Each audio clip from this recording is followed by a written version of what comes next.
Yo, son, check me out for the one time, bro. My wave's starting to finally get in. Bro, ever since January when I cut my hair down all the way to this low length, I've been doing research on how to get my waves to properly come in, bro. Is that work finally paying off, chat? Let me know in the comments. Alright, so check this out. Last Christmas, my aunt gave me a $25 PlayStation gift card, and me and my cousin went off to my room to go browse the PlayStation store to see what games were available. While we were talking and scrolling through the catalog, a game that I've never really played but was always super interested in came across my feed. I've heard about it and seen gameplay from my childhood, but I never got a chance to play it myself, and if I did, I definitely have no memory or recollection over it. It was only $10, so I decided why not just buy it and play it for myself, since I'll still have $15 left over after the fact. And I gotta say, this might be the best $10 and just the best amount of money that I bought for a video game in a very long time. Anyways, ladies and gentlemen, the game I'm here to talk to you about is Sly 2 Band of Thieves. The Sly Cooper franchise and most PlayStation 2 games and franchises always sort of escaped me over the years just because I just grew up around the time where the PS2 was being phased out of existence in form for the PS3. However, with most PlayStation 2 games being ported onto the PlayStation 5, I was able to properly experience these games. I always adored the Sly trilogy and its overall aesthetic as a video game, but like I said, I've never really gotten a chance to properly play through it and experience it. And after playing Sly 2 and now currently playing Sly 3 and back to Sly Cooper, the first game, I can confidently say these are some of the best PlayStation exclusive video games that PlayStation has ever released. Anyways, enough talk. I'm gonna get into why I think this game is special and why you should buy this game. Okay, so the story of Sly 2 takes place 2 years after the ending of the first game. After defeating Clockwork, his body parts were repurposed by the Claw Gang to create and distribute illegal spices throughout the entire world. Sly and the gang are trying to gather all the Clockwork pieces together so Clockwork does not come back to life, and in doing so, destroy the parts for good along with defeating the Claw Gang. In doing so, the gang creates these very complex and intricate heists in order to defeat the Claw Gang members and get the Clockwork pieces back. This is the very simple yet strong story of Sly 2. It's a very easy story to understand and follow along, which it has to be for a kid's game, but it's filled with a bunch of tongue-in-cheek dialogue to keep you entertained and focused. The gameplay of Sly 2 is very simple and formulaic, but that does not make it bad at all. Unlike the first game, you're able to play as all members of the Cooper gang. You have Bentley, who can do a bunch of different things like hacking computers, shooting sleep darts, and throwing bombs at enemies. Murray is the muscle of the group, therefore he's the best equipped for combat. He can defeat most enemies within 2 punches along with picking enemies up and throwing them. And of course, you have Sly, who plays mostly as how we did in the first game, climbing up ropes and pipes and perching on ledges. However, he has another ability in pickpocketing.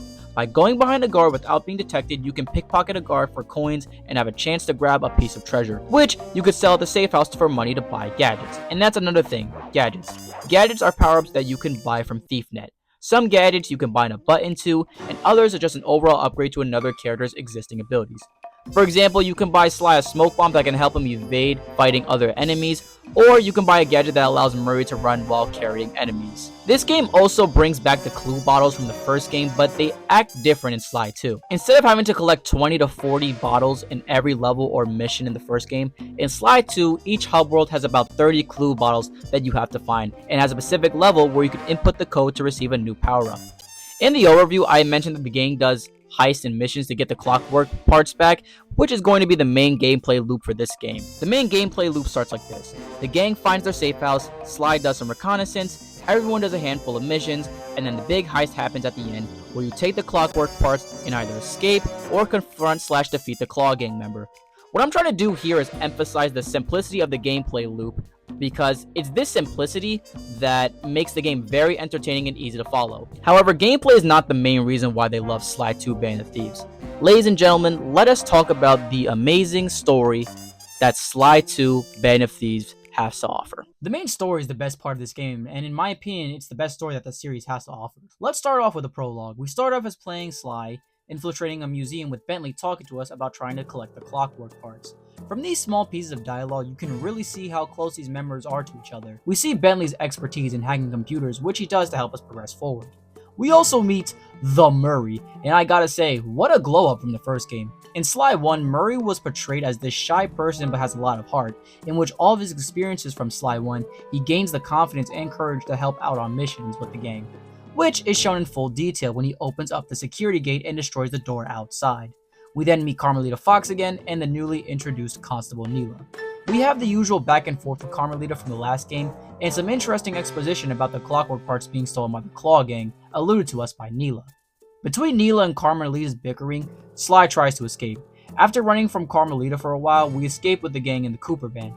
We then see the new art style that is given to us through the comics. Now, this is just a stylistic opinion, but I personally really like the comics from the second game compared to the first game. The really thick black outlines and this more simplistic animations given to the characters in the second game just fits the whole aesthetic of Sly Cooper franchise as a whole. That is the main prologue of Sly 2, and it does its job really well. It tells us what we're going to be doing throughout the game, and it shows us the subtle changes that our characters have went through over the years past the events of the first game. It gives us just enough to tell us what we need to know about the story without telling us everything that's actually going to be happening in it. Alright, so check this out. We start off in Paris where we meet our first Claw Gang member, Dimitri, a fan favorite character of the Sly series, and for very good reason. He was once a very passionate art student, however no one liked his art at all, so he just forged old masterpieces and made a living creating fraud and plagiarizing art pieces. He now owns a nightclub on the west side of Paris, which holds the clockwork tail feathers, which he uses to print counterfeit money. But nobody really remembers Dimitri for what he does in the game, but for his infectious personality and hilarious dialogue that you can hear throughout the missions. You see, English is Dimitri's second language, and he learned it from watching hip-hop videos in his childhood. How in the hell did Sucker Punch Productions come up with a backstory as creative as that for something as small as broken English? I have absolutely no clue, but I love it all the same. Hell, there's literally a mission where you bug Dimitri's office so you can hear what he says throughout your time in Paris, and some really funny dialogue due to Dimitri's broken English. I won't go into all the different missions leading up to the big heist, because trust me, we could be here for literal hours, but I'll go over one or two specific missions each chapter, whether that is because it sticks out to me for some reason, or because of how story relevant it is. And speaking of story-relevant missions, Moonlight Rendezvous is the mission where Neela finds Sly and leads him to Dimitri's nightclub. Through the dialogue, the game is trying to convey that Sly and Neela can be very compatible for each other, and shows that Sly can trust someone that's not in his main crew, which becomes more important later on. Anyways, this is how the main heist plays out. We start off as Bentley, where we travel with Murray to a water tower. From here, we blow up the entrance, and then enter the water tower. While inside the water tower, we have to turn off the knobs to turn off the water pressure leading up to the fountain. After that, we need to pickpocket the key to the repair truck from the repairman as Sly. After they take the key, they go to the truck, over to the Peacock, shoot the line for Sly to grab onto. Enemies come over to the truck, Sly defeats them, and then the line falls down, breaking the water fountain, creating an entrance to the clockwork feathers and also Dimitri. We then get into our first boss fight with Dimitri, and it's pretty good for a first boss fight.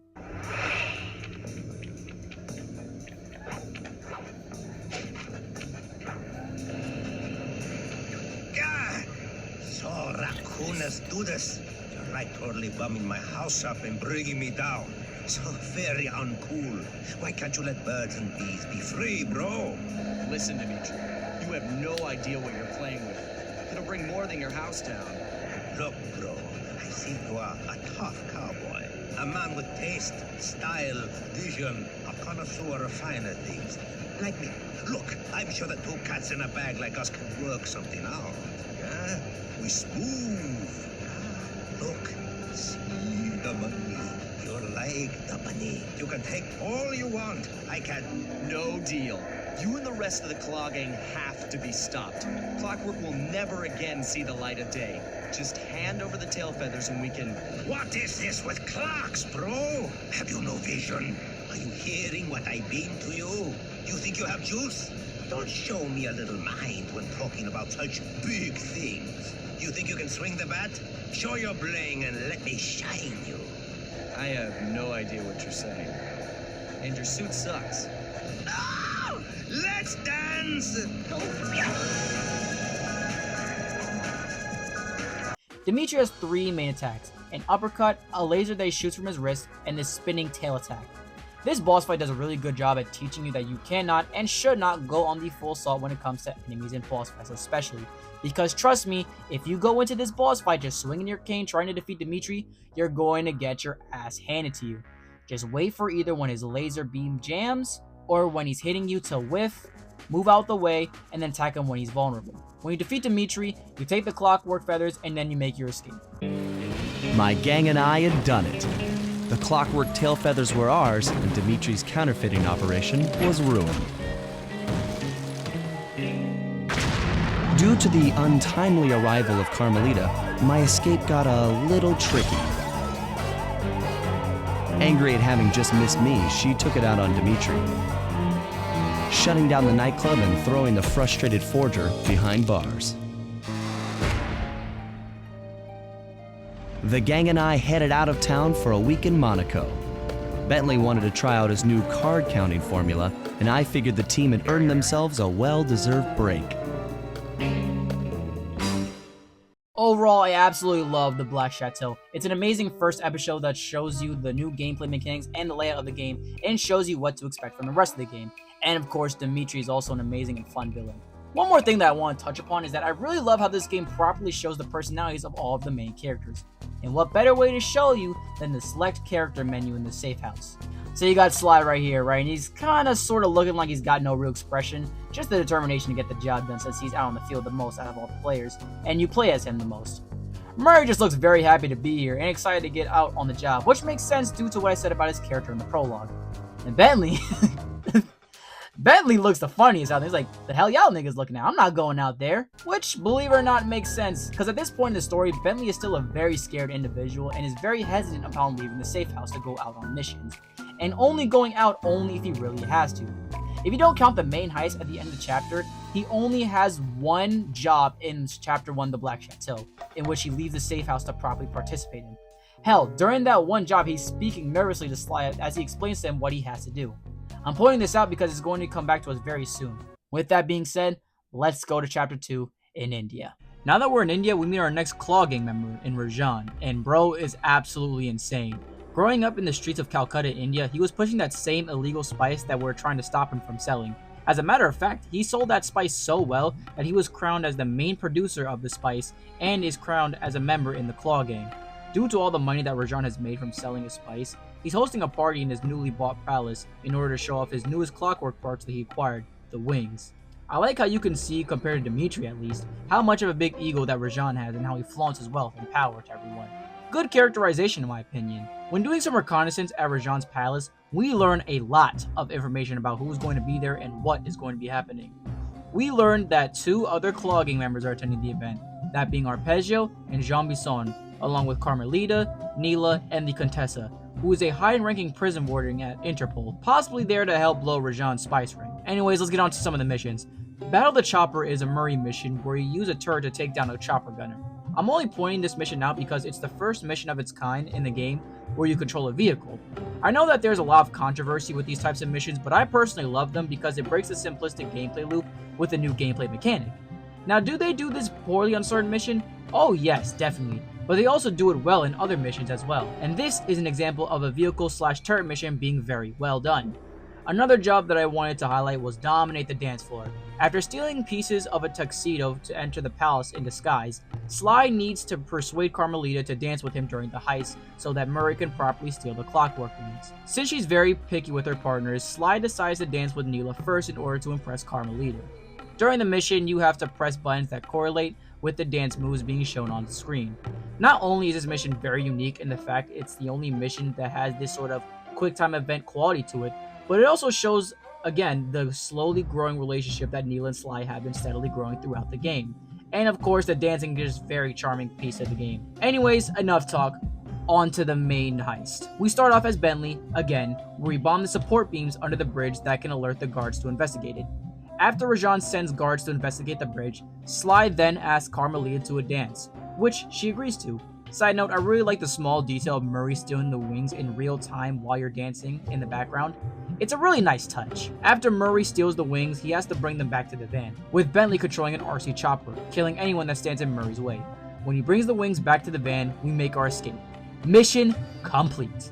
After the gang and I got away with the clockwork wings, Carmelita blew her cover and started making arrests left and right.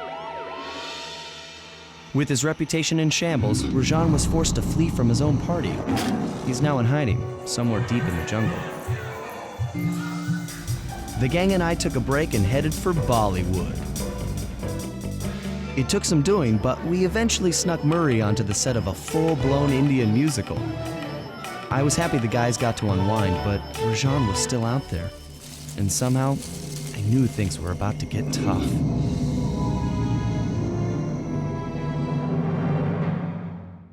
I am a really big fan of a starry-eyed encounter. It has a really fun map layout and a great story to accompany it, along with having some very nice character moments and interactions between Sly, Neela, and Carmelita. These really nice character moments is what makes a starry-eyed encounter such an iconic part of the Sly Cooper franchise. With that being said, however, let's get into Chapter 3.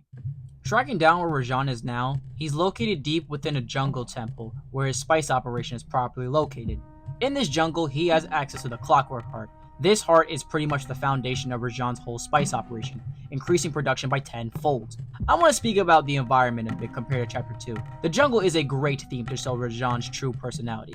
In Chapter 2, he was surrounded by all the company invited to his palace. He had to keep his cool, put up a facade to maintain order.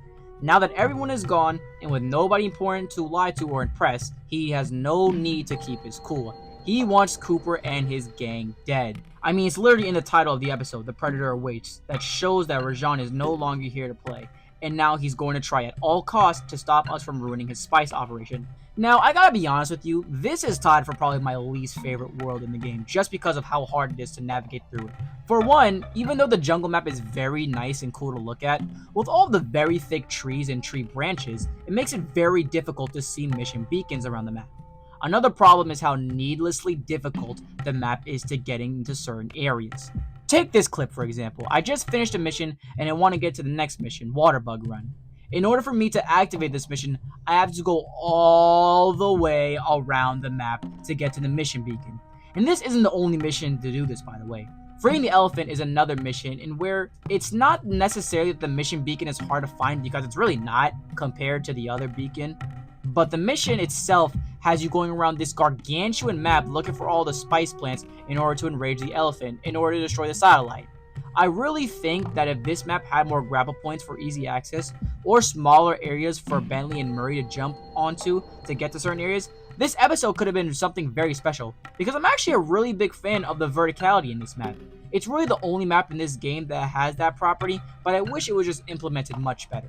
Anyways, let's get into onto the missions.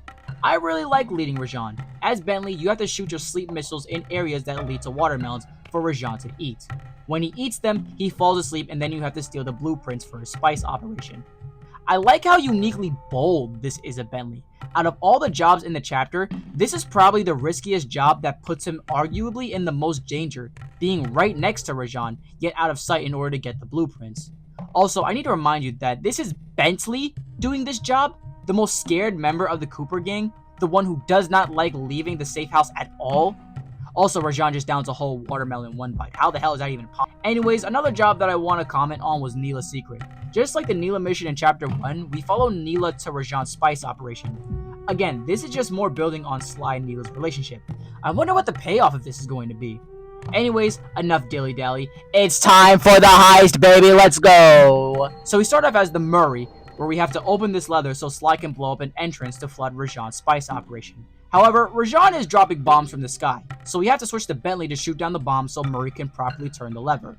After the lever has been switched, we go to Sly, who will need to enter a barrel to explode the area so it can get flooded. After the area is blown up, Rajan finally stops hiding and comes to meet us. Black clouds and thunderbolts, my spice temple, ruined!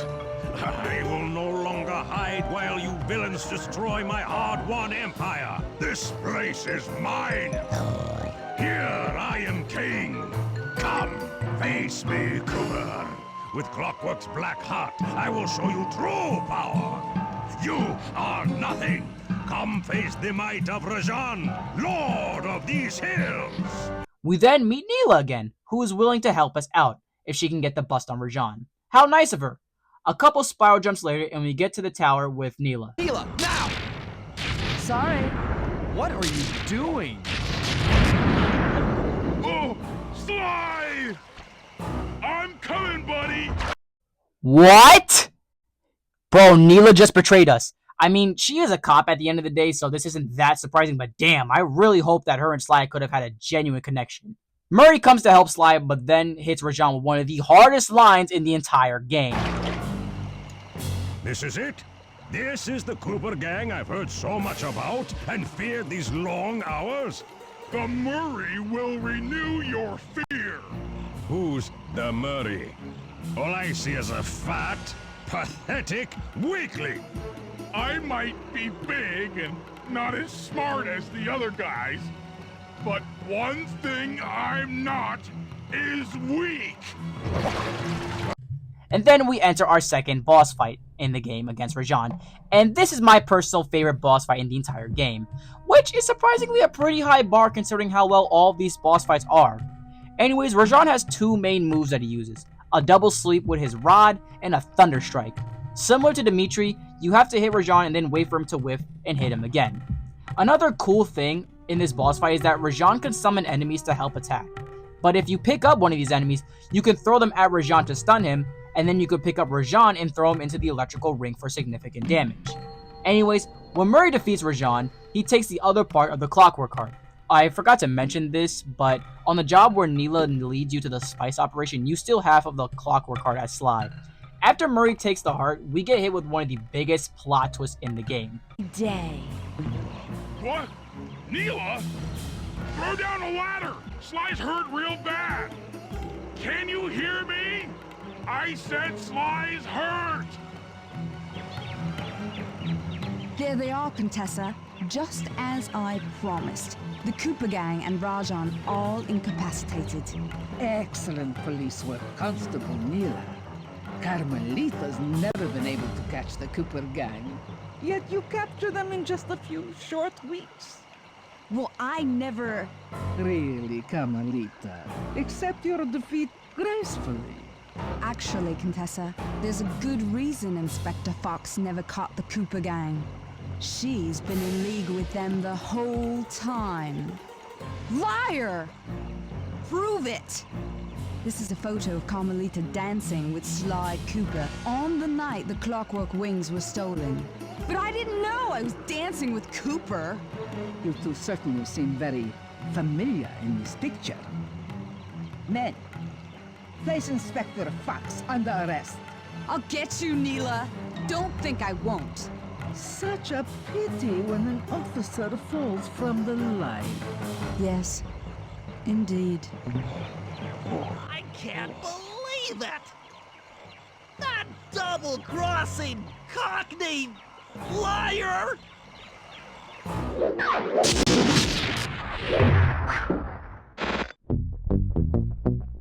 Okay, let's dissect what the hell just happened in this entire segment here. Neela betrays Sly and Murray, throws Carmelita under the bus, and now Bentley has to get his teammates back from the clutches of the Contessa. This, ladies and gentlemen, is the highest point of Sly 2, and we're going to go deeper into it in Chapter 4. Though statistically improbable, I had to face the facts. Neela had betrayed us, my teammates were captured, and I was all alone. While intellectually inferior, Sly and Murray had always been a rich source of sociological interest. The long walk out of the jungle gave me time to reflect, and with each passing step, my sense of isolation grew. Shockingly, my comrade's absence had a profound emotional effect on me. This was it. This was the true test of friendship. Upon reaching the van, my resolve was hardened. I had to save my friends. But first things first, I had to learn how to drive a stick shift.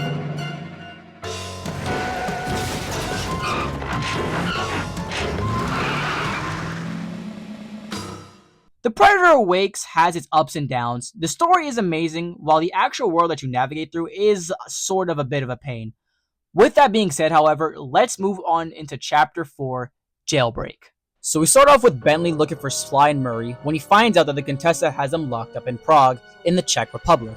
Side note, one thing I really love about this game is one, how you go to so many different countries in the span of like a single game, and also how Sucker Punch creates the layout of the map around the setting. Back to the chapter, however, we learned that the Contessa was a criminal psychology student and married a very wealthy aristocrat, and context clues seem to show that she poisoned him and gained his wealth when he passed away. With the newly acquired wealth, she creates a criminal rehabilitation center. She's also a very accomplished hypnotist, which is scary for a multitude of reasons, but the main reason being that Bentley can lose his best friends if he doesn't break them out in time. If I don't bust them out soon, they'll be working a 9-to-5 job selling shoes, and I'll be out 2 best friends.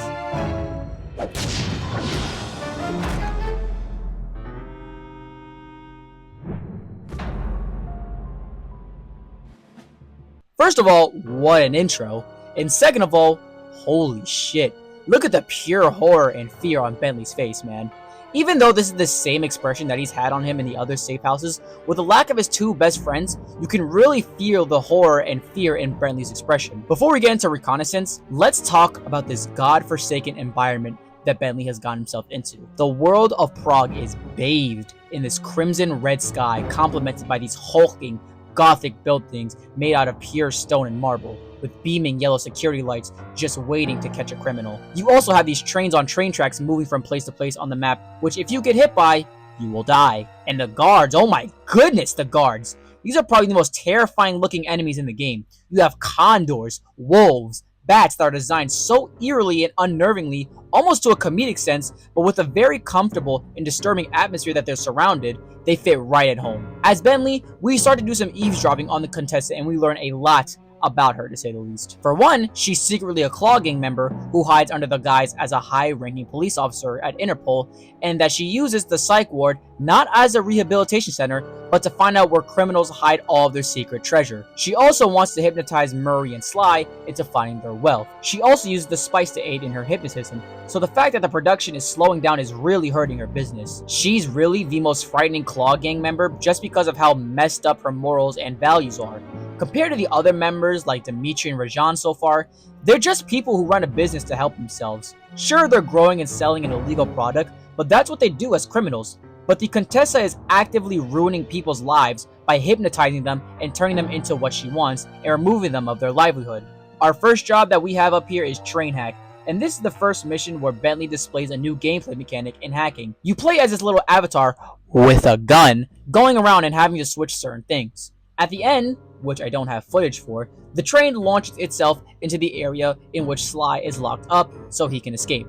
Speaking of which, wall bombing is a mission where Bentley takes his RC chopper up to take out the guards that are holding Sly captive. Sly then becomes free, and he and Bentley have a very heartwarming conversation. Sly, can you read me? How I've missed that sensuous voice of yours. Save the jocular comments for later. Do you see that hook above the train? Yeah? It's your only means of escape. Jump and hit the circle button to grab hold. Then swing onto the back of the train. I've already established a safe house and downloaded its GPS coordinates into your binocucom. We'll rendezvous there. Wow, you've really thought of everything. Don't I always? Yeah, you do. Thanks for busting me out.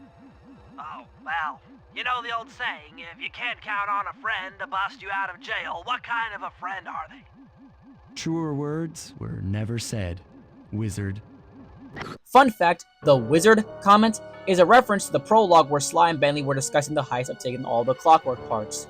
Side note, one thing I find hilarious is when Bentley helps Sly escape, the game immediately gives Sly like 5 missions to complete like he wasn't in jail 5 seconds ago. Bentley's just like, look bro, I did my job already. I saved you and gave you a plan to help Murray. You're on your own. Anyways, Close to Contessa is my favorite level in this chapter. You have to try and take the keys and tank manual from her as Sly. However, she has 3 bodyguards around her, so you have to be careful when trying to retrieve these items. I mean, that doesn't really matter when you buy the one power-up, you get a lot farther while you're in the game, but I digress. On first gameplay, it was really hard to try and lure the guards away from the Contessa in order to get all of those things from her, and I enjoyed it quite a lot. Big House Brawl is another mission where you start out as Sly, but you play as Murray throughout the main mission.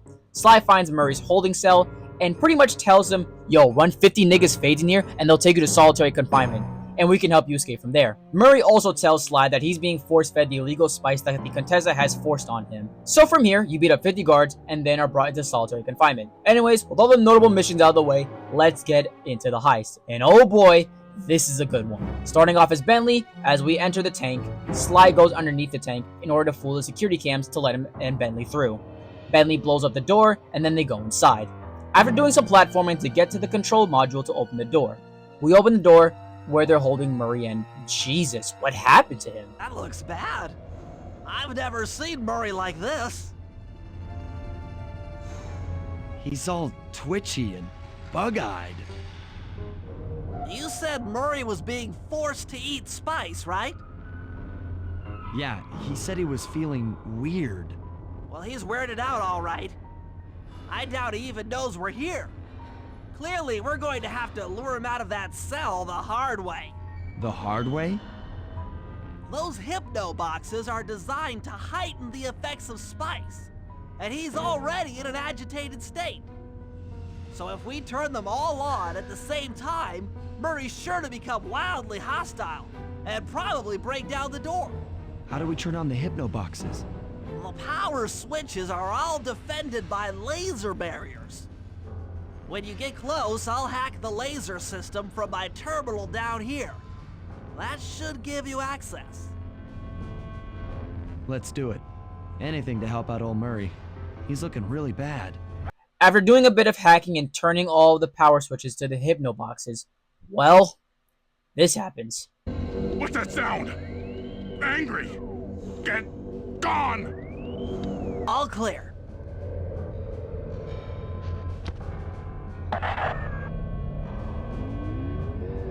I'm a little teapot, short and stout. Tip me over and I'll smash up everything! Ah! There you go.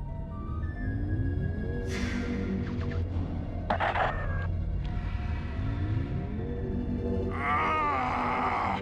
Ruff, ruff, ruff, ruff, ruff. Hands up, Sly. Range. What? And these absolute psychopaths use Murray's absolute retard strength to destroy the hypno boxes that they turned on.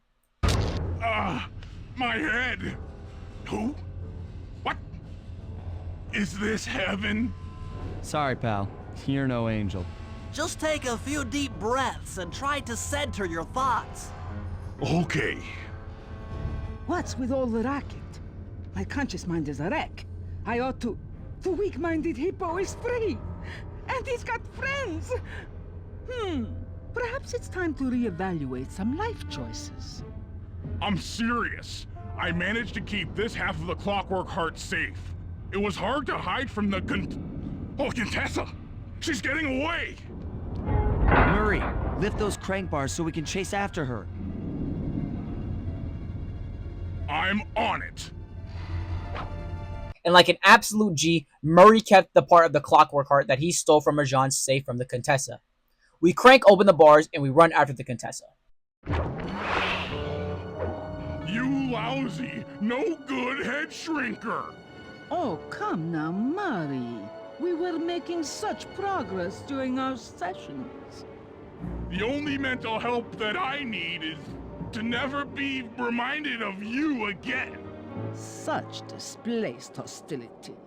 If you insist on getting angry, why not be psychologically productive and channel it at your so-called friends?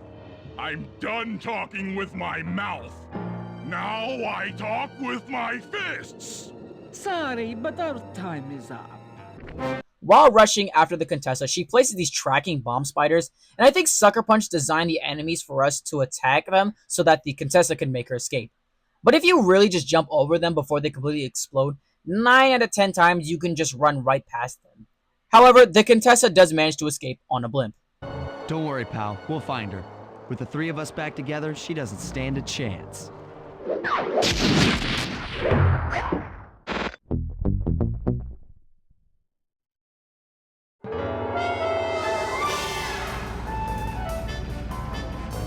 It was great. The gang had been reunited and it was all because of me. Even the van ride out of town was like a party. Murray had to pull over twice because he was laughing so hard. But despite all the jokes, I think something had changed. Since childhood, the three of us had never been apart, and our recent isolation gave us all pause for thought. Needless to say, we took a few weeks off before getting back to work. And for the first time in my life, Murray let me drive. Wow, what a chapter. Filled with some amazing storytelling and character moments from both Murray and Bentley. Jitlik does so many things right that it's very hard to find bad spots in the chapter. The world of Prague adds such a gothic and horrifying atmosphere in the game that you can't really find in the rest of the Sly Cooper franchise. Along with the amazing storytelling that the chapter has with its missions, it's highly regarded as the highest point in the Sly Cooper franchise. I absolutely love this ending cutscene because it doesn't even talk about the heist that just ensued. Everyone is just happy to have each other back, safe and sound. It really shows how much this gang truly cares about each other and how much their relationship has grown as a group. With that being said, however, we are still not done. We need payback on the Contessa. It doesn't even matter if she was a Claw Gang member or what clockwork part that she had, revenge is a must in this situation. The Contessa is hiding away in her castle where she holds the Clockwork Eyes. After finding out that the Contessa is part of the Claw Gang, Interpol sends Neela with an army to take her down. With borrowed time, the Cooper Gang have to go take the Clockwork Eyes before it becomes a lot harder for them to do so. This is the premise of the chapter, and I really like it because it brings this feeling of doing things as fast as possible, because if you don't, it's gonna get a whole lot harder and messier for you to do so. When doing reconnaissance and finding out what missions Bentley has us going on, he has us enter the Contessa's re-education tower to see what she's doing, and oh my goodness! Bentley, there's more than just the Clockwork Eyes up here. Why are you doing this? Neela! She set me up. I'm an honest cop. Of course you are. I've read your psychological profile. I know that you're honest. Then why are you doing this to me? Because, dear, you're honest. You see, by chasing after Sly Cooper, you learned too much about the Claw Gang and its spice operation. It was only a matter of time before you figured out that I was a secret member. So, when Neela gave me a chance to put you in custody, I took it. Coward. You're a disgrace to Interpol. I'll make it my life's work to destroy you. Oh, I'm afraid your life, let alone your life's work, isn't going to last much longer. Once I integrate the Clockwork Eyes into this device, your life's work will be whatever I tell you. I won't be brainwashed that easily. Quite right. It won't be easy or painless. But I will reprogram your mind, and you will take the fall for me at Interpol. Now, just lay back and relax. Go to your happy place, and stay there forever. I don't think they've seen you. Take a few photos and get out of there. No, I've got to help Carmelita. She's in trouble here. There's nothing you can do now. Get the recon photos and come back to the safe house. I swear, we'll find a way to help her. After getting the reconnaissance photos, Bentley gives us our assignments. Anyways, the missions. Mojo Trap Action is maybe my favorite mission in the episode and probably in the entire game. As Bentley, you have to go around 4 crypts and collect Bad Mojo, which you have to gain from defeating enemies that come attacking you. While protecting yourself in each crypt, there are different traps that you can use to defend yourself. This mission brings a sort of tower defense aspect to the game, since if you get hit once with the Bad Mojo machine, you have to do that entire portion of the mission again. Also, the traps are very interesting and fun to use. Kidnap the General is also a favorite mission of mine. As Murray, we have to kidnap General Clawfoot back to the safe house to get him to tell us the security codes to the code gates. He won't come willingly, obviously, so we have to pick him up as Murray. Since General Clawfoot is so durable though, we can use him to throw at enemies, and it's just so funny to me that he doesn't die no matter how much pain we put him through. Ghost Capture is a mission where Sly has to capture ghosts with his binocucom and put them down in Neela's HQ. They're doing this to force Neela to go to war with the Contessa. I love this mission because it uses the binocucom in a fun way that isn't just zooming in or out, or specifically just taking recon photos. Anyways, that's all the missions that I found interesting. Now it's time to save Carmelita and get the Clockwork Eyes. As Murray, we go to the castle and disable the lights. Bentley gets on Sly's back to glide to the blimp as they fly to the re-education tower. Bentley does some hacking to free Carmelita from her restraints. She chases after the Contessa while Sly and Bentley blow up the machine, holding the clockwork eyes. In the explosion, Bentley gets one clockwork eye while Neela grabs the other. Sly goes and chases after the eye, while Bentley goes back on the blimp. He heads to the turret and takes down the fighter jets that are attacking him. Unfortunately, Carmelita shoots down the blimp, believing that the Contessa was on it. Okay, guys, I'm heading out for our rendezvous. Come back here, Contessa. That getaway blimp won't save you. Oh, Hades, Sly, can you read me? Carmelita shot out the guidance system, and the blimp's descending at a decidedly unsafe rate. I'm going down! Down! Down!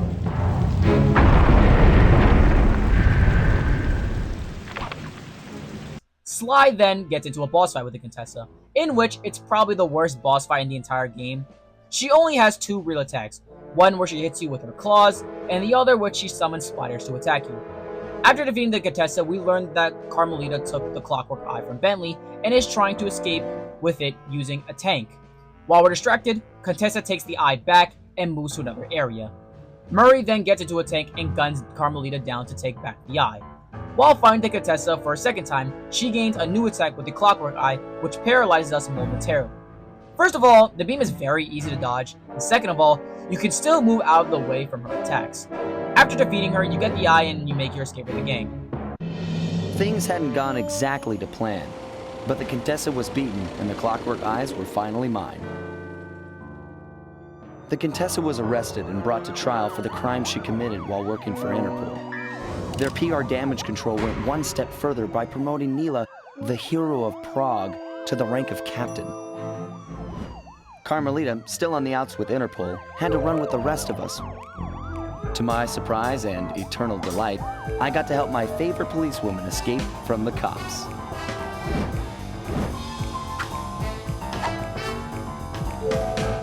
I tried to put it all out of my mind. This claw business was spiraling out of control, and I knew that my gang was at the center of it. We'd be back in action soon enough, but for now, well, we just laid low for a while. An amazing chapter. A Tangled Web is such a great episode with a great variety of missions to do and a very fun story to complete. With that being said, let's make our way to Canada. So now that we're in Canada, we meet our new Claw Gang member, Jean Bisson. As a prospector in the 1800s, he moved to Canada to strike it lucky during the gold rush. Unfortunately, he got buried alive in an avalanche. But because of the ridiculous climate in Canada, he survived, and 150 years later, because this game takes place in 2004, he thawed out due to climate change. Wow, even Sucker Punch was trying to say something about climate change in the early 2000s.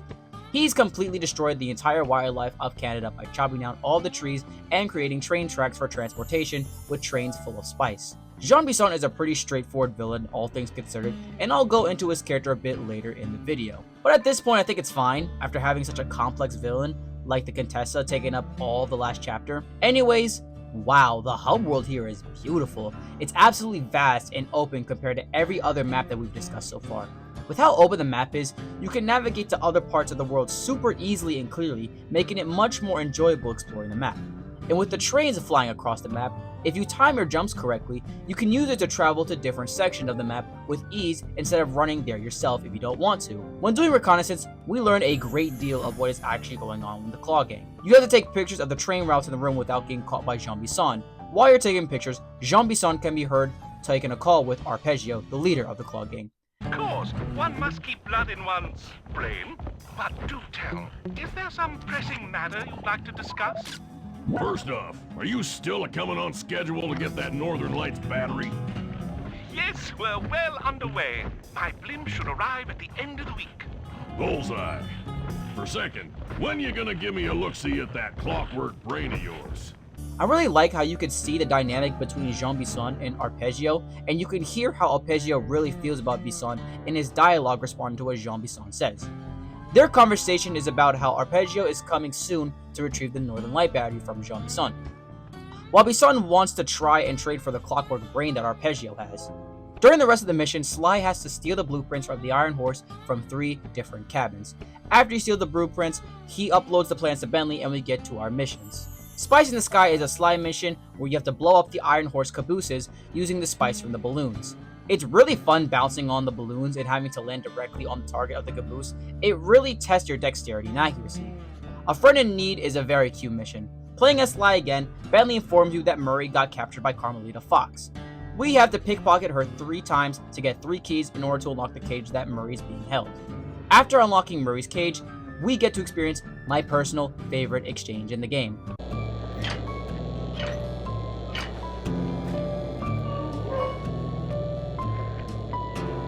Thanks, pal.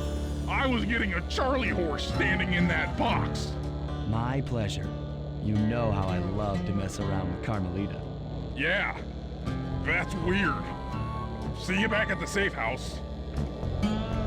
Ride the Horse is a Bentley mission out of all the characters. You hop in one of the train cabooses and have to fight enemies in order to retrieve one of the Clockwork Iron Lungs.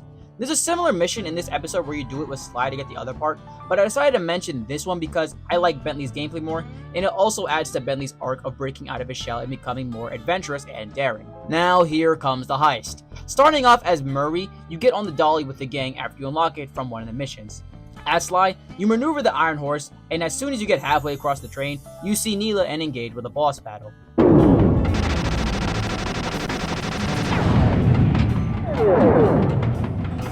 Hey Cooper, thought I might find you here.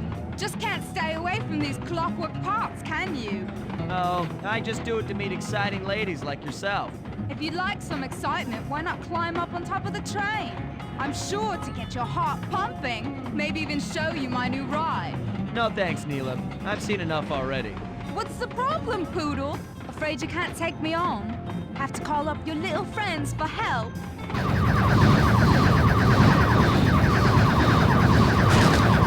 After the boss, you continue to do some more maneuvering across the train until you get to the location of Clockwork Stomach. Sly informs Bentley that it's bolted the train and Bentley should drop a bomb in it in order to break the bolts. As Sly is saying this, Neela returns and engages in another boss fight with Bentley.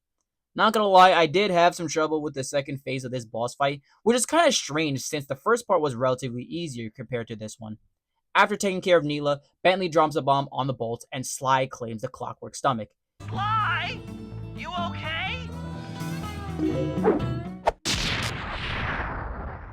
He Who Tames the Iron Horse is such a great episode in Sly Cooper. It's personally one of my favorite parts in the entire game because of its beautiful world, fun missions, and interactions between characters like the Cooper Gang, Neela, and Carmelita. The gang and I had pulled off the impossible.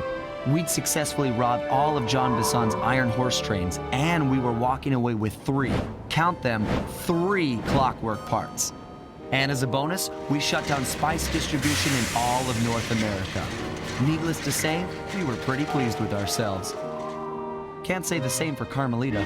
Once again, the framed policewoman had to run from the cops, which was fun at first, but I'm starting to feel a little sorry for her. I mean, what if they replace Carmelita with someone else? I don't want another cop on my tail. She's a big part of why this is all fun. Sooner or later, I'm gonna have to figure out a way to clear her name, some way other than turning myself in. We travel to Jean Bisson's lumber camp up north where his Northern Light battery that he wishes to trade to Arpeggio is located. The talons are stated to be extremely sharp and able to cut through almost anything it touches, so Jean Bisson being able to use it to clear forests within hours makes a lot of sense.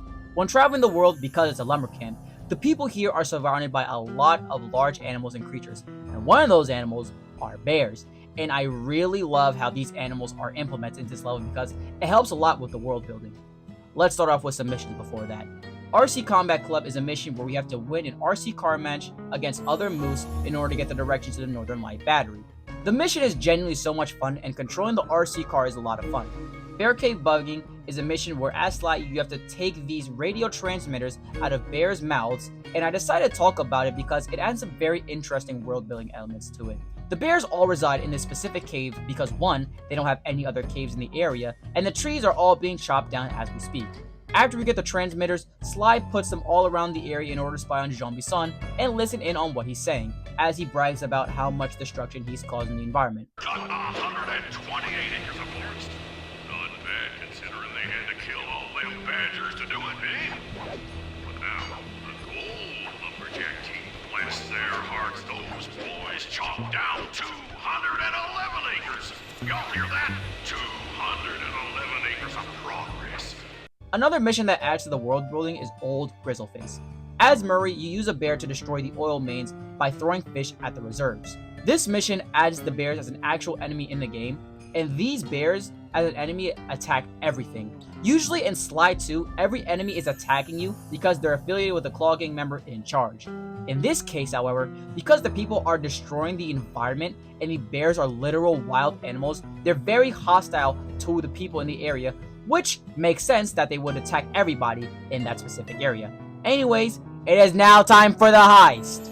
Okay, if I'm being honest with you, the heist might be my favorite in the entire game, just because of all the shenanigans that go on in it. We start off as Bentley, in which we go and talk to Zombie-san in order to enter the Lumberjack games. Starting off as Murray, we have to successfully chop a log of wood. When Zombie-san goes, we have to interrupt him as Bentley with an eagle egg that we got from one of the missions earlier in the episode, whilst avoiding eagles flying in on us. In the next game, Sly has to scale an ice mountain while trying not to get electrocuted on some of the hooks. When Zombie-san starts to ascend, Murray has to use grappling hooks to grab onto him to pull him off the mountain. On the final part of the Lumberjack games, Bentley enters the log rolling contest. When Zombie-san goes, we decide to lure the judges away from the judging desk, knock them out, and take their clothes as disguises in order to give Zombie-san a negative score. Okay, this is a very small thing that I want to fixate on that seems very minor and unintentional, but just hear me out for a second. You see the disguises that the gang is wearing? Well, I noticed that a part of the disguises are the duckbills that they're wearing. Now, this is a very small, insignificant detail, but this detail kind of gives some very weird implications about the world of Sly Cooper or the Cooper gang itself, and it all comes down to interpretation of this scene. It's either one, the ducks that are used as judges in this scene aren't actually ducks and are something else entirely, which doesn't really make sense because when you fight them in game, they make duck sounds all the time. Or the other interpretation, which I find much more disturbing, is that the Cooper gang deliberately rips off each of the judges' bills to create the disguise. Again, this has nothing to do with the actual plot, but I thought about it for a little bit and find it kind of disturbing and funny to comment on. Anyways, after they steal the disguise, they gave Zombie-san a bad score, and another one of my favorite scenes in the entire game just happens. Correct scores. Wait a second. You aren't the judges I hired. It's the scrawny raccoon and his annoying friends. Well, if you want the challenge, then why don't you just take them?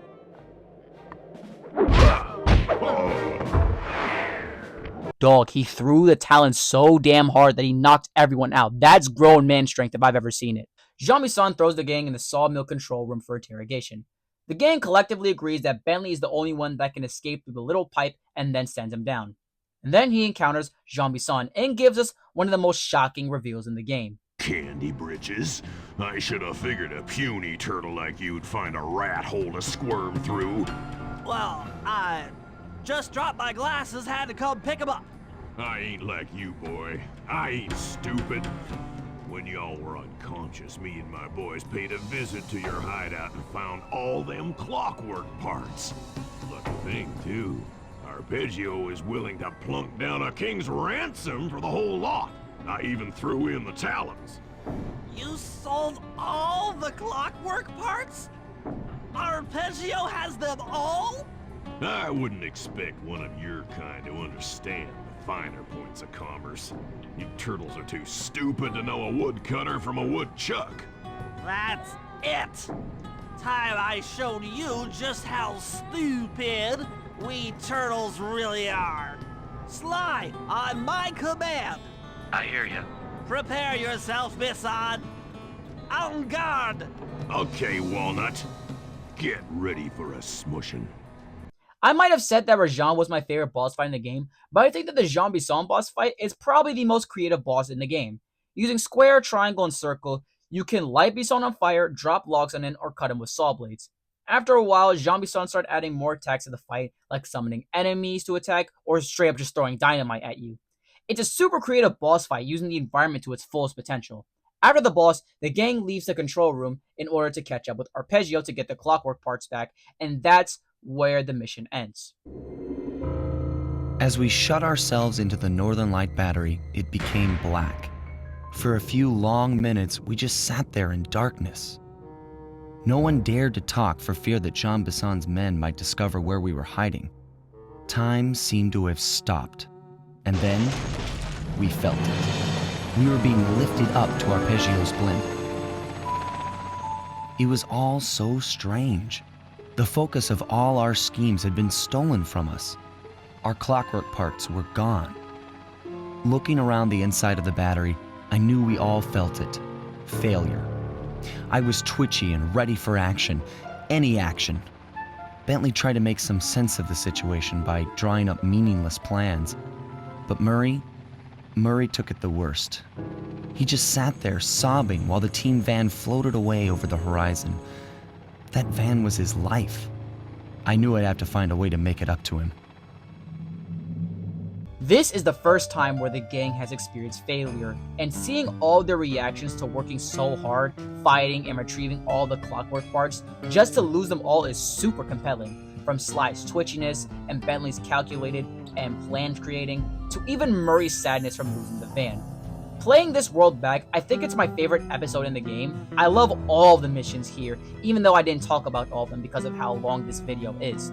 However, just know that I'm a big fan of them all. Anyways, it's time to prepare for our climax as we enter Arpeggio's blimp. While the boys are stuck in the Northern Light Battery, they study up on Arpeggio, the leader of the Claw Gang. Growing up, Arpeggio was a genius, exceeding in all forms of school and education. However, his body never matured along with his intelligence. He was so physically weak that his little wings couldn't even fly. With this intelligence, he decided to invest into engineering and in totality, started to study the clockwork parts and repurposing them for each of the Claw Gang schemes. Now that he has all the parts, the Cooper Gang are on borrowed time to stop him from assembling clockwork. When completing reconnaissance, we glide to the blimp where Arpeggio is being held, and well, we see how far ahead he is in assembling clockwork. I had no idea they could reassemble clockwork so fast! Calm down, Bentley. He might be in one piece, but he doesn't appear to be, alive. Let's stick to the format here. How about some recon photos? You're right. We need to be informed to create a plan of action. Try to get a shot of Clockwork's head, a mech egg, and one of those spinning magnetic inducers. They seem important to the procedure, but stay away from the guards. If you get detected, we won't have time for a second chance.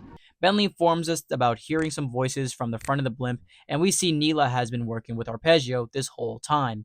Sly tells Bentley to find a way to stop the clockwork assembly, and Bentley suggests to reverse the polarity of the magnetic inducers. After stealing keys from the guards, we slow down the magnetic inducers, and we reverse the polarity of all 4 of the decks. When reversing the fields, it doesn't have the same effect that we desire. But... by Jove! It seems to have locked the clockwork parts into place! Excellent!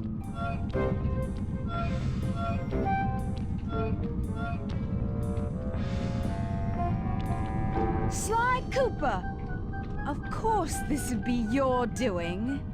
When speaking with Arpeggio, we learn that his main desire to retrieving all the clockwork parts is for immortality, and since the other clockwork members just wanted to run their little plans, Arpeggio had Neela be planted in Interpol in order to give Sly the motive to steal all the clockwork parts without raising any suspicion that he was behind any of it. The point of distributing the spice throughout the game was to hypnotize all the people in Paris. The Contessa, being a well-accomplished hypnotist, found a way to command people with the use of flashing lights. The blimp was designed to be a transmitter of those different light sources, and the only thing he needed left was the northern light in order to hypnotize the people who have eaten the food with the illegal spice. When Arpeggio tells Neela to hold off Sly while he enters clockwork, this happens. Stupid Arpeggio. I double-crossed the Cooper Gang, Interpol, and Carmelita. What made you think I wouldn't do the same to you?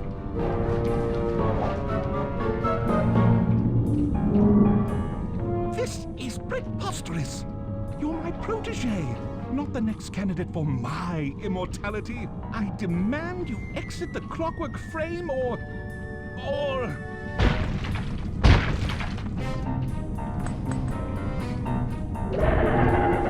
Behold, Dracula is born!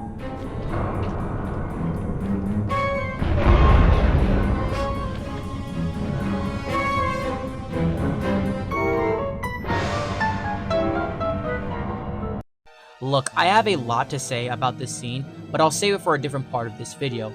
All you have to know is that I am not a fan of Clockla. I do not like this. Before the missions, however, let's talk about the hub world. Alright, remember when I told you guys about the Predator Wigs and how it was a bad hub world because of how massive and hard it was to navigate through? Well, this blimp is like that, but multiply it by 100. Arpeggio's blimp is comically large and had these ridiculous points that you need to get to. Genuinely a terrible map layout because of how linear and large the map is. And when I say the map is linear, I mean that there's only one way to get to certain parts of the map. For example, there are so many high points on the blimp where you have to go on the complete opposite side of the map in order to reach. Even if you can be right below the area, you won't be able to reach it. Anyways, let's get on to some missions. Murray and Bentley Team Up is a mission where you get to play as both Murray and Bentley to destroy the engine so Clockla does not gain any more energy from it. As Bentley, you have to do a little bit of hacking in order to open the doors. When you finish hacking, Murray has to lift these cylinders on the first floor, and when he gets to the second floor, he has to slam on all of these buttons and then flip a switch in order to shut down the engine. Another Team Up mission is between Sly and Bentley. To destroy this engine, Sly has to pickpocket 5 keys around the map to open the door. From here, Bentley has to do this puzzle where he has to shoot these light bulbs very carefully so he doesn't explode. He has to shoot one light bulb, and then he has to shoot the light bulb that has the electricity flowing through it. When he gets to the second level, all he has to do is just put bombs on all these power nodes and then switch off the engine in order to shut this engine down. I really like both of these missions because they're some of the only missions where you play as 2 different characters in the same mission, excluding heists. Mega Jump Job is the mission which removes all of my problems that I have with this map, unironically. As Sly, Bentley gives him an experimental jump pack to get on the tallest parts of the blimp to send a signal to Carmelita to help us in taking down Clockla. I say this mission helps mitigate the exploration aspects of the level because of how high we can jump and how easy it is to glide and get to places much easier. This mission was a lot of fun because it eliminated the tedious nature of the layout of the map. Now that I have all of the fun missions out of the way, let's discuss the main heist of this game. Since Carmelita got the signal from the satellites, she picks up Sly as the main gunner in order to stop Clockla. This boss fight is very reminiscent to the Clockwork boss fight in the first game, which means it's still a solid boss fight, but it's not really all that original. After shooting Clockla a bunch, she takes Bentley and Murray, who are still in the Northern Light at this point. Sly has to now get to Clockla by paragliding to broken parts of the blimp. We glide to Clockla in order to finish her off. We have to hit Clockla in her face in order to defeat her, but be careful not to get hit by her beams or falling off of her. After defeating her, she crash lands into Paris, back to where we started. Even though we've defeated her, she's very much still alive because of the hate chip in her mouth.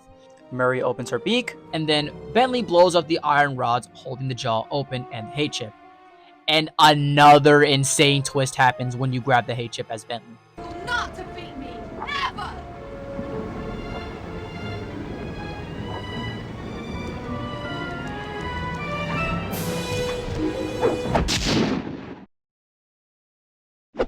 Let's get out of here! She's about to explode! Ah! My glasses! What? Bentley, I'll save you!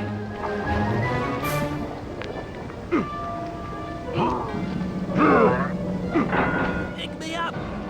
I can't walk! Come on, Sly, let's get out of here!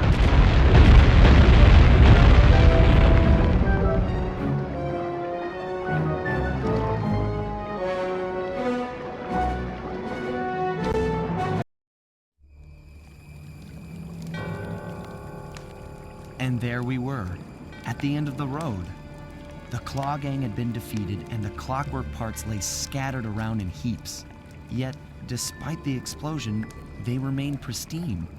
It was as if nothing could ever hurt them. Carmelita cursed herself for showing up too late to get a few shots in on Clockla. So she took it out on what was close at hand, the hate chip. And just like that, it was over. Without that core piece, that essential center of clockwork, there was nothing left. The parts aged before our eyes as if time had finally caught up with the ancient bird. How ironic that Carmelita, a police officer, would be the one to lift the curse from the Cooper family. The menace of clockwork would never again rise to threaten me or my children. True to her nature, she informed us that we were all under arrest. but one look at my gang told me that we were in no shape for a fast getaway. So I offered to go peacefully in exchange for letting my friends walk. They'd taken some bruises through all of this, but I was surprised, shocked really, to see them leave their gear behind as they walked away. Their wounds were deeper than I'd imagined. Those guys were hurting. Carmelita's old police unit soon arrived. With me in custody, her name was cleared, and she even got a well-deserved promotion. It was the least I could do. The ride to HQ started with us sitting in silence, trying to read each other's thoughts. As the reality of my capture started to sink in, she began to relax, and we got to talking. We spoke freely about our previous adventures, comparing notes and even getting in a few laughs. Then we started talking about, well, everything. Books, music, art. It was like we were on a first date. She even showed me the bottle she'd been saving for the special occasion of my arrest. My heart sank when she realized that our short flight across town had already taken 2 hours, a fact I kinda clued into after seeing the Eiffel Tower float by 17 times. She went forward to ask the pilot what was up, and it looked like my pals had left me a little going-away present before taking off. Floating away on the night breeze, I could faintly make out Carmelita's voice. I'll find you, Cooper!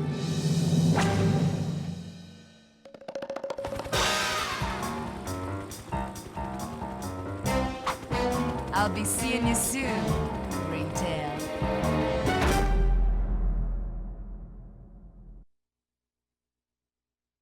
A phenomenal video game, ladies and gentlemen. From the missions to the amazing and simple story to its characters, everything in this game is so amazing to me, and I'm glad I got to experience all of it.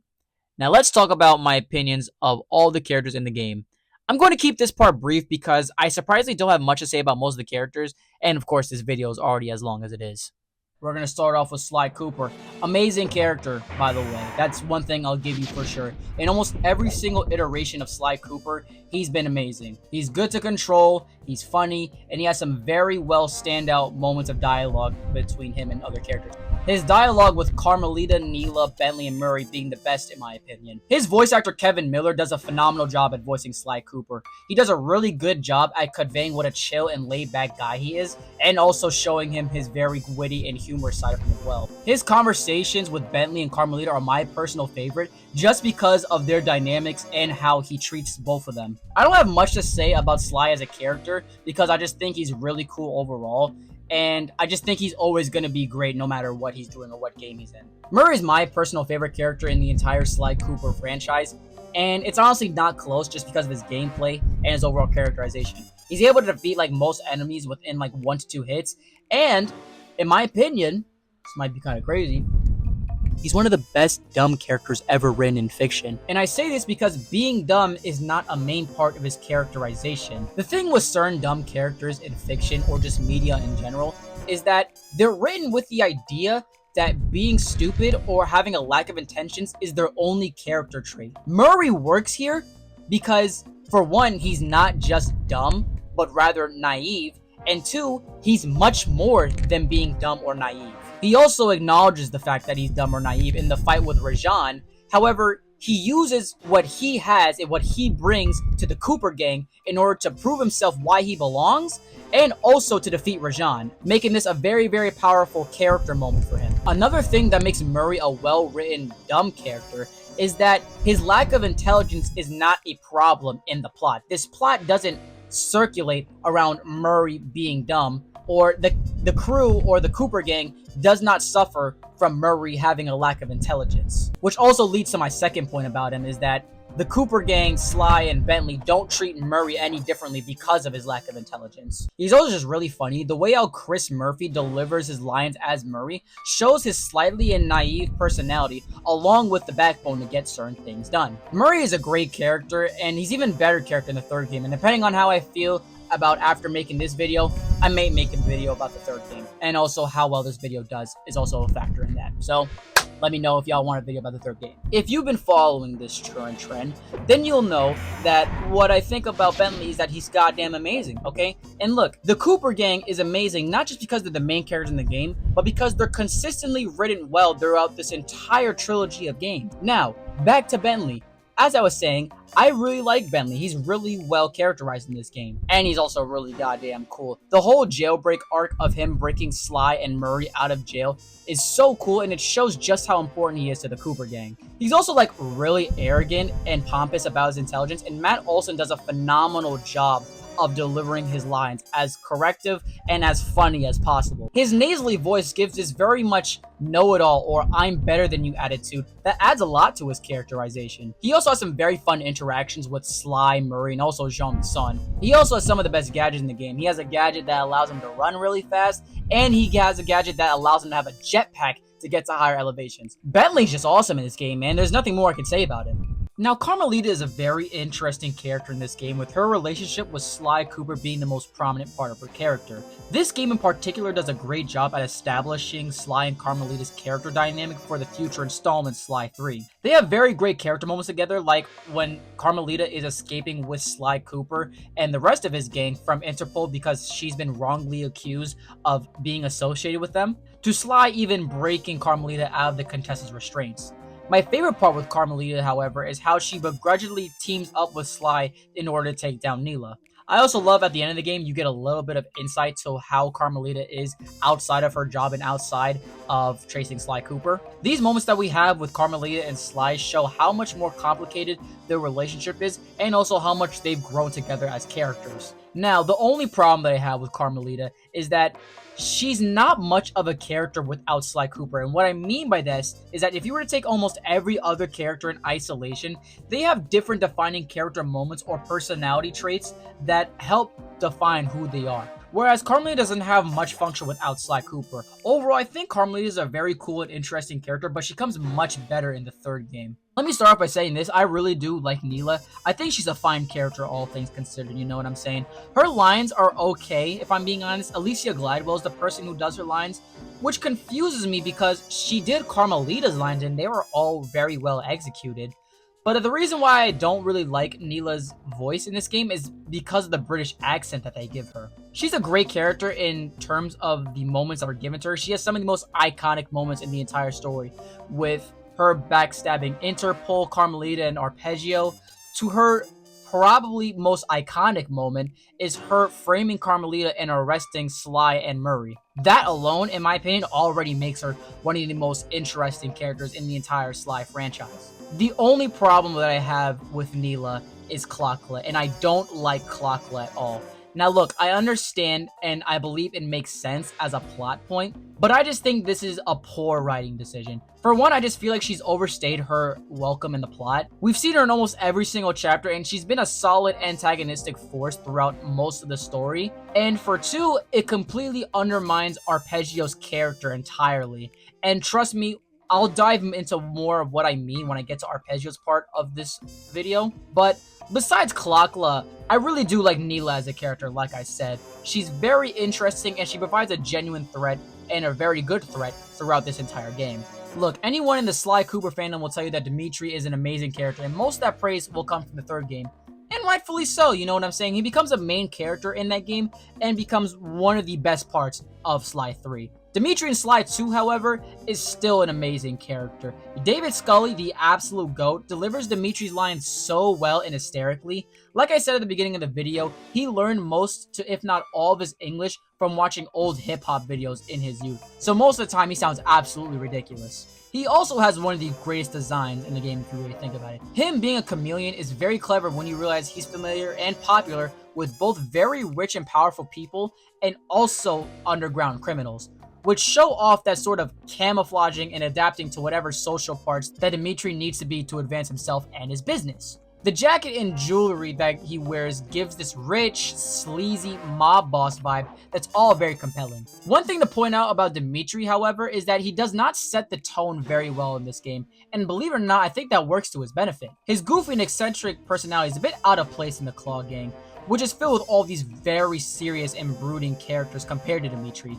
Not only does this help separate him and make him much more memorable in the game, but it also gives you a much lower expectation from this game, having you believe it to be a more lighthearted or low-stakes game, while it blows you away with what it has in store.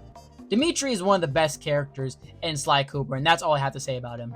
You know, unfortunately, I think Rajan might be the worst Claw Gang member, which says a lot, in my opinion, because of how well the other Claw Gang characters and just characters in this game are written. I say that he's the worst, though, because he doesn't have a defining character trait or have the potential / character moments that cement him as a memorable villain. Dimitri has his eccentric personality. The Contessa is an Interpol officer and a Claw Gang member. Jean Bisson sold Arpeggio all the clockwork parts and therefore has set the gang back by a lot. And Arpeggio is the leader of the Claw Gang and also is the reason for Neela's existence. Rajan, however, doesn't have any of these interesting moments. He's not that funny, he doesn't have any very interesting character potential or connection with any of the other characters, and most of the iconic parts that he has been a part of, other characters have taken that spotlight away from him. Like, for example, during the Chapter 2 heist, where Murray steals the clockwork wings from him and he has to watch Sly and Carmelita dance, that's very much not a Rajan moment and very much a Sly and Carmelita moment and a little bit of a Murray moment. And the part in Chapter 3 where Rajan fights Murray, that's very much a character building and a character moment for Murray. With that being said, though, he's still a very interesting character in my opinion. He's very egotistical and full of himself, which is on full display when you realize that he doesn't even use the clockwork wings as part of his operation and just shows them off like jewelry or an artifact. It's a shame that he doesn't have many interesting moments because the idea of him faking his personality for the people in Chapter 2 and then slowly descending into madness because the Cooper Gang ruined his event is very interesting, and listening to how much he hates the Cooper Gang when you bug his office is all very interesting. Rajan might be the worst Claw Gang member, but that doesn't make him a bad character at all. And hey, for some more fun trivia, he's also voiced by David Scully, who just did Dimitri. Probably the most evil Claw Gang member, the Contessa is a very complex and interesting character. She's very arrogant and believes herself to be better than most people due to her position and belief that she's just above morality. She's also one of the most important members of the Claw Gang. Since she works for Interpol, she can help get the police off the other members and clear them of any criminal suspicion. Along with her being evil and having warped ethics, she's also just very intelligent in general, hypnotizing criminals into telling her where all of their treasure was, and then forcing them to work for her, and manipulating Interpol into keep sending her criminals. Gloria Mannon does a phenomenal job at conveying a horrifying and scary character in the Contessa, and her design being a very creepy Black Widow helps in supporting that. Along with having the most iconic map and area in all of Sly Cooper, the Contessa is one of the most important and interesting villains and characters in the series. Really cool dude, man. Jean Bisson is probably the most underrated Claw Gang member in the goddamn story. He has a very cool and menacing design, being a red bison, and how most of the artwork has him displayed as an unstoppable and dangerous force of nature, literally as he's destroying Canada. I find it very funny how the most old school and unintelligent member of the Claw Gang is the one who puts the gang in the most amount of danger. You can argue that it's the Contessa or Arpeggio is more dangerous, but with the Contessa, you had Bentley to break them out. And with Arpeggio, it was more or less Neela that executed the plan that he was originally going to execute. Jean Bisson himself stole all the clockwork parts from the Cooper Gang and gave them to Arpeggio, having to undo all the gang's process again. Him finding the clockwork parts adds a lot to his character, making him more intelligent than we gave him credit for. Ross Douglas does a great job in making Jean Bisson sound like a rugged prospector from the 1800s and delivers his lines with such ferocity and fierceness to sell you on the idea of him being this old-time dangerous guy. Love Jean Bisson. I personally think Arpeggio is cool as hell, and Sam Mowry does a great job at voice acting him. Even though I hate the layout of his world, I really like the idea that this feeble, weak bird built this massive blimp with all these connecting parts to it. I also like his plan of hypnotizing Paris with spice in order to gain immortality, because it makes sense when you track all of your steps back to the beginning of the game. Now, I know I said that I hated Clockla, which is true. I hate it because, in my opinion, Clockla completely undermines Arpeggio's character and really his intelligence as a whole. For one, he's the main engineer and leader of the Claw Gang, giving the idea to use the clockwork parts for different schemes. And remember, he's the person who found Neela and made her go after the Cooper Gang and the Claw Gang members for their clockwork parts.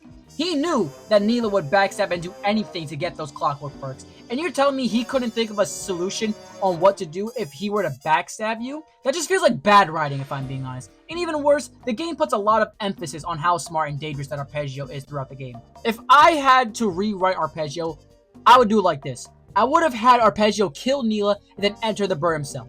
Not only does this give a satisfying ending to Neela's character as a whole, with the idea that the backstabber gets backstabbed by someone that she saw as no real threat, but it would also show how smart Arpeggio truly is, knowing not to trust someone like Neela. It'll also help support his desperation in having his plan succeed and supporting his twisted sense of morality. Just think about it for a second. He was going to hypnotize the whole city of Paris using spice and flashing lights. Do you really think he's above killing one person? It also gives another amazing twist in a game filled with already crazy twists. It makes the ending scene where Bentley gets crippled much more crazy and makes Arpeggio so much more memorable as a character. By himself, I think Arpeggio's kind of an okay character, but I think that there could have been so much more done with him. Now, before I go, here are all the small things I love about this game. This is generally one of the most charming video games that I've ever played. All the small things in this game are done so well, and there's so much attention to detail in this game that you could look this game up and down and still have more things to find. For example, when you're pickpocketing guards, if you look very closely, the coins that each character have, depending on which world, changes. The game's sound design is very strong as well. When characters defeat enemies and you hear that classic comic sound effect sometimes. Or when you fail a mission, you get that mission failed sound effect. To the sound effect whenever you collect the clockwork part, or just part in general. This game is just very good when it comes to picking out which sounds fit the scenario that each character is in.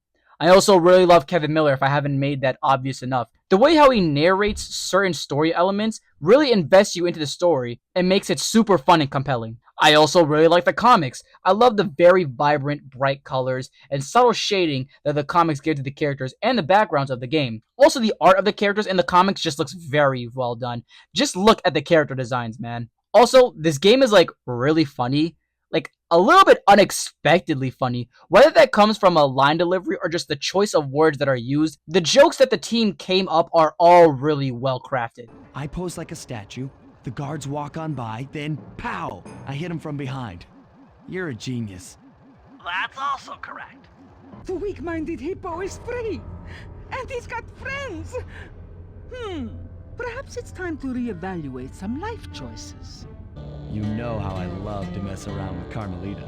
Yeah, that's weird. See you back at the safe house. Wait a second. You aren't the judges I hired. It's the scrawny raccoon and his annoying friends.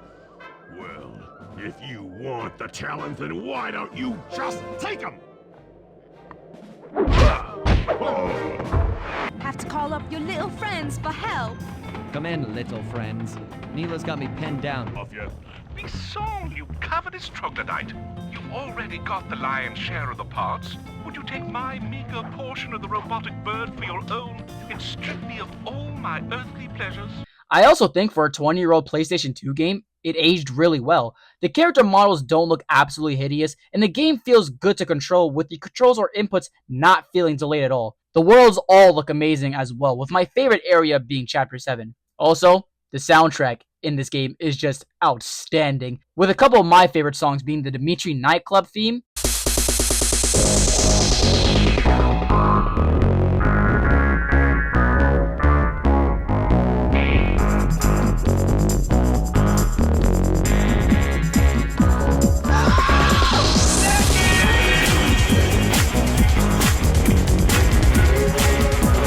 and the main menu music.